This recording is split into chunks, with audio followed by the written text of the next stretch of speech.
One of the big movies that I'm really looking forward to, because I loved the first one, was Shazam! Fury of the Gods. I love the first Shazam. Really looking forward to the second one. Now, early last week, we talked about the fact that the early box office projections for Shazam! Fury of the Gods are not great. As a matter of fact, at the high end, it had Shazam! Fury of the Gods coming in just a hair, like 1 million short of what the first Shazam made.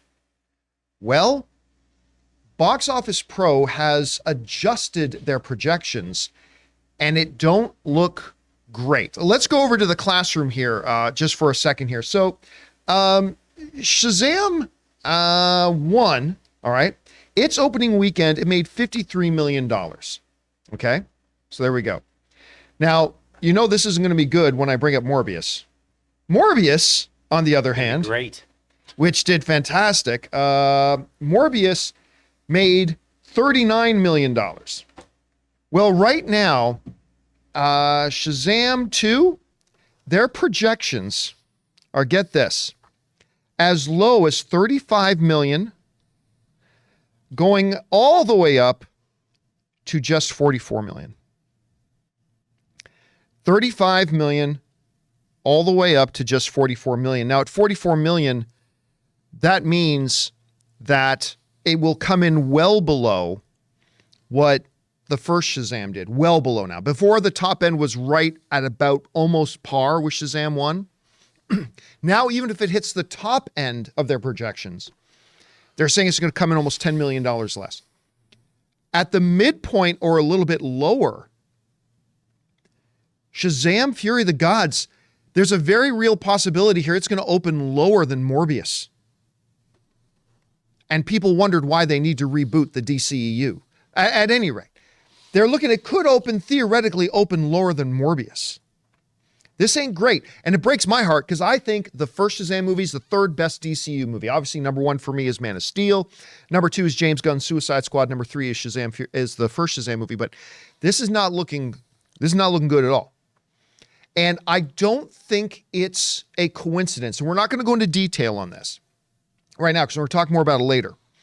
But I do not believe it is a coincidence that Ant-Man Quantumania ended up being the biggest second weekend drop in the history of the MCU, which we will go into more a little bit later, and Box Office Pro readjusting their box office forecasts. I'm sure it's not the only factor. I'm sure it's not. But let's face it, with the recent stream of okay superhero movies, like I've always said for the longest time, Rob, I do not believe in superhero fatigue. Because how long have we had cop movies? How long have we had medical drama TV shows? How long have we had whatever? People don't get tired of something if the something is consistently good. That's why we went through a decade plus of comic book movies just being on the rise, because they were just cranking out great stuff. Well, at least Marvel was consistently cranking out great stuff. And every once in a while, DC would put out something really good too. But, I mean, lately it's just been a string of okay to not so okay movies. And therefore, I personally, now this is pure speculation and theorizing on my part, to be clear, but I personally don't think it's a coincidence.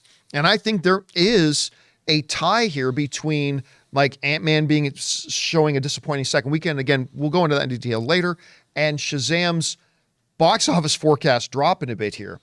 So I am really concerned because I'm very excited to see this movie. I love the first one. Anyway, Rob, you see that Shazam's box office projections have dropped between 15 and 20% here. What do you make of that, and what do you attribute it to? Well, it's like what we've been talking about over the last couple weeks in terms of where we're at as far as comic book movies are concerned. We talked about the Shazam trailer not showing any of Billy Batson in it. Right. And I think, or at least very little. Very little. And also the same thing is kind of true of Quantumania. But what is the reason? What is this movie going to give me that I haven't been getting from other superhero movies? Specifically, okay, we've got 2 female antagonists, good actresses, love to see Helen Mirren. So they fight them. But what else is in the movie? Like, when you go see Captain America Civil War, there is an ethical and moral conundrum at the heart of that film between our 2 favorite characters, Steve Rogers and Tony Stark. That's a story that I want to know the outcome of. I look at this trailer.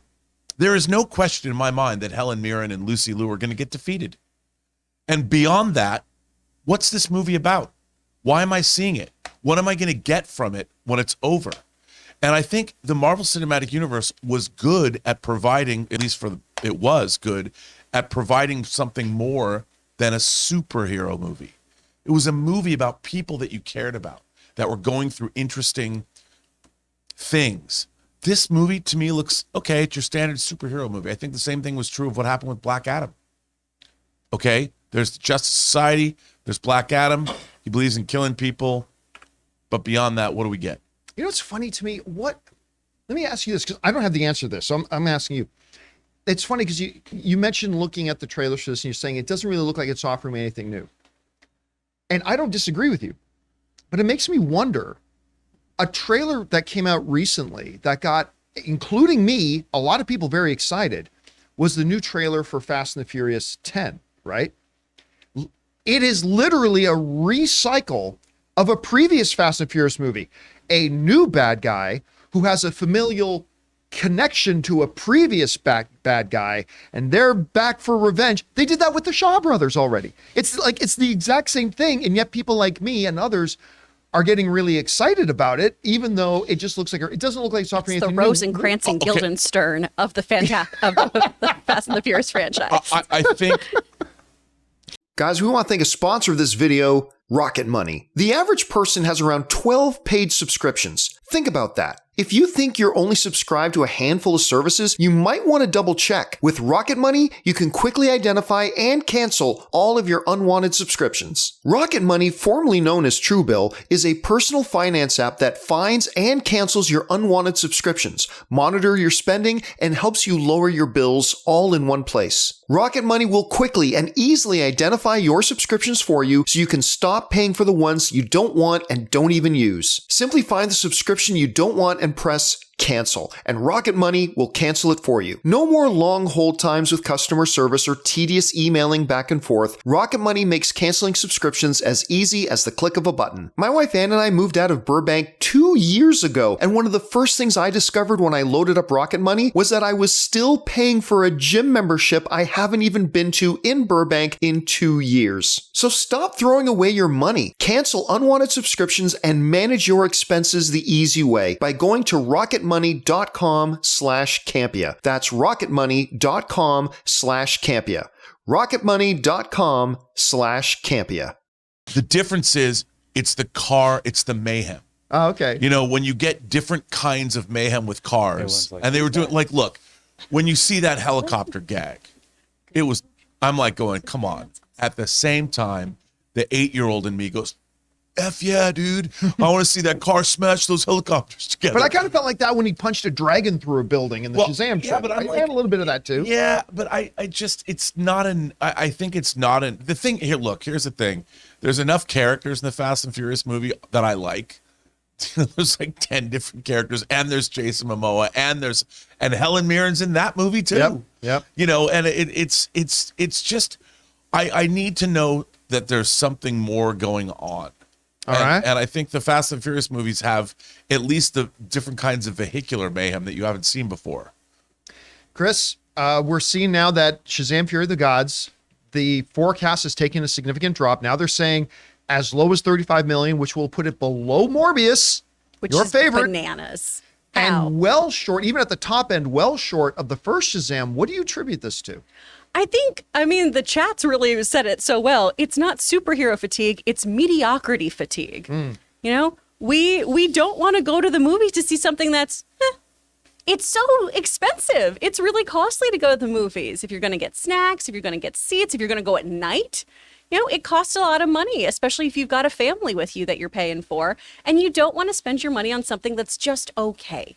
When we go to the movies, we want it to be like the AMC opening with Nicole Kidman. We want to have a really magical experience where heartbreak feels good and all that jazz. If it's just okay, what's the point of going there? You could have stayed at home and streamed something.